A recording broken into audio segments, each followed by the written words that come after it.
I'm going up yonder, going up yonder. I'm going up yonder. I'm going up yonder to be with my Lord.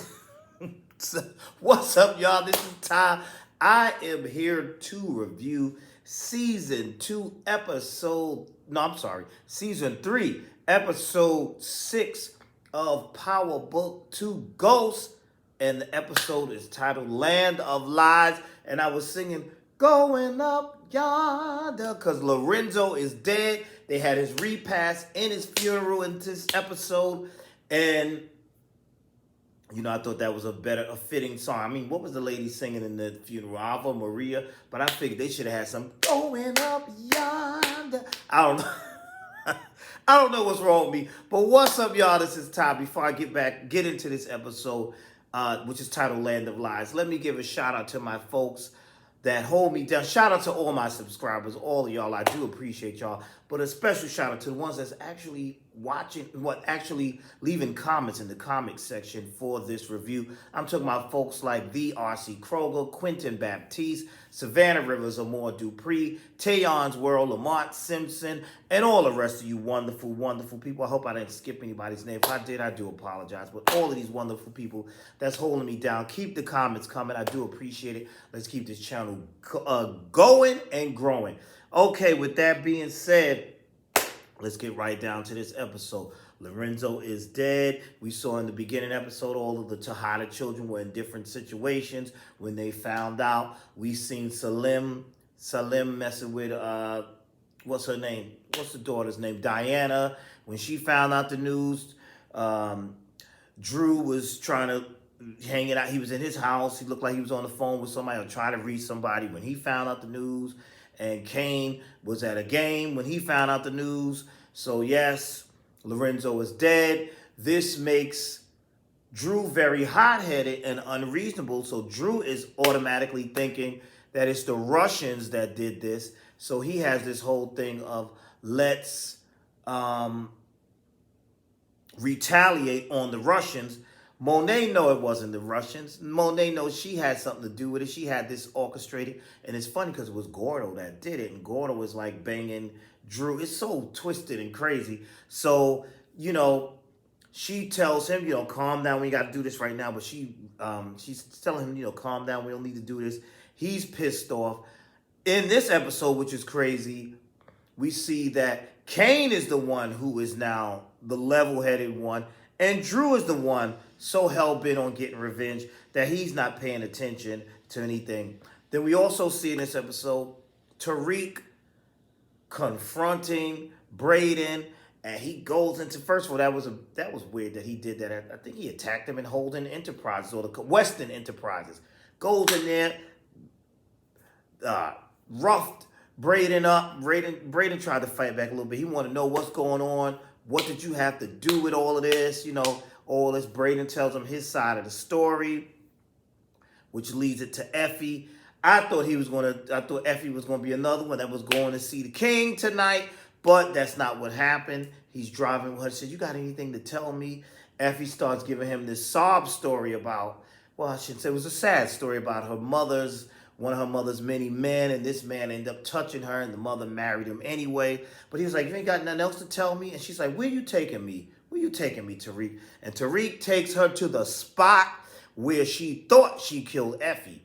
And I'm like, not Effie, I'm sorry. Tariq takes her to the spot where she thought she killed Lauren, sorry about that, where she thought she killed Lauren. And he's like, "You gonna tell me the truth?" And so she basically tells him, "Listen, she was wearing a wire. I had to do something because you wasn't gonna do it. You should have did it yourself, this and that, the third." He said, "I trusted you and I thought I loved you." And when he was talking to her, she reached he said, "Oh, you thought I was gonna kill you? I can't kill you. This heat is on me. Her death is on me, whatever." And he says, "You know what, ho?" Well, he didn't say ho, but I'm adding that. He said, "You know what, ho?" He left her right there. He said, "You find your way back." I said, this is crazy right here. He told her she needs to find her way back. He don't want nothing to do with her now. He's upset, getting hot-headed. So now he decides he's going to take both her and Braden cut them out of the business. But see, that I knew that wasn't going to work. He's like, I'm going to cut them out of the business. Even Kane told him, like, what are you doing? Like, what's this? Oh, you found out what happened to Lauren. So you just going to cut them out of the business? No, that's stupid. So now here's the crazy thing with this whole Lauren situation. Lauren is at home, and I'm like, is she stupid? She done left the safe house and returned to her actual home. Lucky for her, Sullivan had the key, and Sullivan told her, listen, your parents ain't here. They're being hidden and safe too. They're kept under wraps right now because it's dangerous for them as well. I don't know why this girl is not taking this as serious as she should be. So Sullivan had to tell her, like, listen, if you don't get back to the safe house, you got to do this. You're not going to see your parents because we got them hidden. The way this is going to work, you're going to have to cooperate if you want your normal life back. So she says she will once she gets to talk to Sachs. We've seen Sullivan have a conversation with Sachs. That didn't pretty much go too well. Sachs was pissed off, like, you used me, this, that, and the third. Sullivan told him, listen, you're going to fall in line too, or else I'm going to expose some of the things that you did. So, that was interesting right there. We saw also in this episode, looked like the Tejadas held the repast before the funeral. I'm usually used to the funeral, then the repast. They held the repast before the funeral. And that guy, I don't know his name, whatever his name was, he was saying some slick stuff, which only triggered Drew even more, because he was like, yeah, y'all supposed to get revenge, this, that, and the third, for who killed your father, a real OG and all that. And then he's like looking at Monet like, yeah, and she looked like she needs some taking care of. That triggers Drew again. Monet tells him, listen, calm down. I'm going to let you be in charge. You should just work with me. Just work. Take time. Meanwhile, Diana done got pissed off with Salim because he told the truth basically, but that was not smart of him to say this in their home. He's telling her, these are the consequences, your criminal ass father. That's basically what he said, your criminal ass father. And she's like, you really gonna say this? You gonna call my father a criminal? He is a criminal, Diana. He's your daddy, but Poppy is a criminal. He's a criminal. So with all of that, she was pissed. So she told him, get out. So she's cut it off with him. She cut it off with him. Tariq cut it off with Effie. So now Tariq is like rekindling something with Diana, which was crazy. And the crazy thing that happened here is they're at the dorm. Salim thought he was gonna go over to Diana's dorm with flowers to make it up to her, only to find out, nah, bro, she got another dude in there, and that dude is Tariq. Meanwhile, Effie's figuring out, okay, I'm cut out of the business. I could work in the candy shop with Diana. She goes to Diana like, listen, we could do some business in the candy shop, da-da-da-da-da. Just don't tell Tariq. Diana opens the door a little bit wider. You see Tariq sitting right there. So now Effie is really pissed off. So Effie's like, you know what? F this. So Effie's like, you know what I'm going to do? I'm going to screw up and mess up this app. And as she was about to do that, that's when Kane came to her and was like, listen, you can't do all that. Sis, listen, you help me, so I'm going to help you. I'll cut you some product on the side. So that's how they're going to work that out. So it was a lot of craziness going on in this episode. A lot of craziness going on. Then we saw Drew decide he wants to retaliate, right? And he goes, him and Gordo helps him, and they attack the Russians. Gordo know good and well the Russians ain't had nothing to do with Lorenzo's death. They attacked the Russians. So now it's war. So at the funeral, at Lorenzo's funeral, take me to the king. No, I said they was going to be singing, I'm going up yonder. In my head, that's what I wanted to hear at the funeral, but that ain't what they say. He's at the funeral.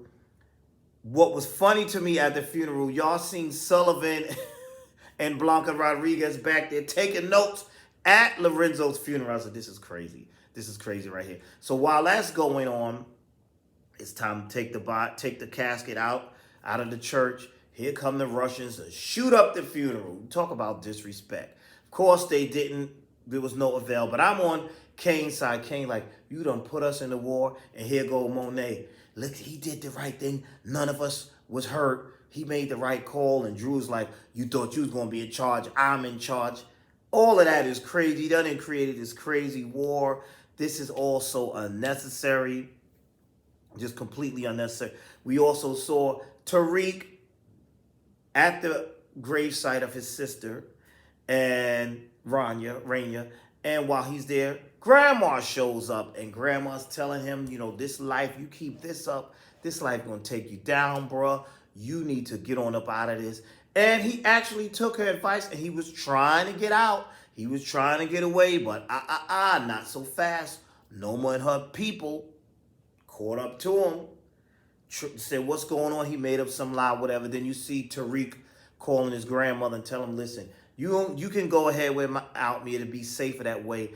I can't leave. I can't leave. And she's like, baby, I can't leave you. He's like, Grandma, go ahead, because you might be in danger. Just go, leave. And I was like, Dad, he was trying to find a way out, but he couldn't get a way out. So that was crazy. So many twists and turns, so much going on. Just crazy.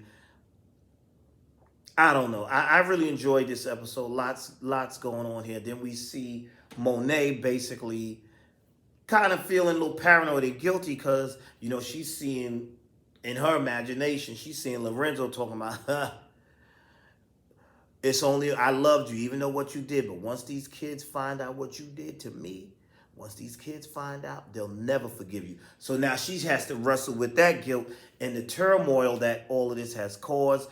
And Tariq has to reconcile with Brayden, telling Brayden, listen, we got to find a way to get from under Noma. We got to figure this thing out because this is ridiculous. And I'm like, yeah, I'm kind of getting sick of Noma and her henchmen right now, too. I thought Noma was going to eventually meet Monet. I don't know if that's going to happen. I don't know, but it's still more time for that to happen. But I'm kind of getting sick of them, too. So I'm trying to figure out how they're going to get from under them. That's going to be clever. But this was another good episode.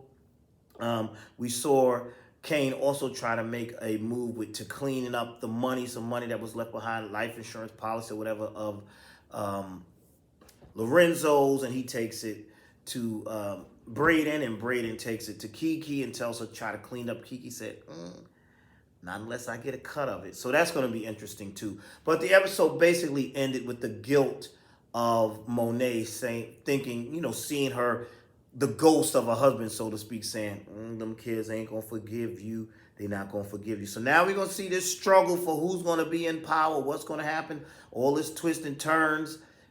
Brayden, Effie, that whole Brayden, Effie, Tariq situation is not the same as it used to be. Now we got Effie working more with Kane. That's going to be interesting. And this thing with Drew and Drew's new behavior is going to really be interesting. And eventually, the truth always comes out. What is going to happen when they find out that their mother had everything to do with Lorenzo's death? I don't know. We'll see. But that's all I have for now. Thank you for watching. Tell me your thoughts. How did you feel about this episode? I think this season is really good. Like the Power series is always good. There's always those twists and turns, that just keep you like at the edge of your seat, like what they gonna do next. What are they gonna do next? How are they gonna get out of this? And that's what keeps me invested in this show. It's always these twists and turns, like, dag, and nobody can be trusted. Nobody can be trusted. It's all survival mode. It's just crazy, but it's such a good show. So that's all I have for now. Thank you for watching. Again, leave comments, like, comment, subscribe, tell me your thoughts, and I will see you all in the next video.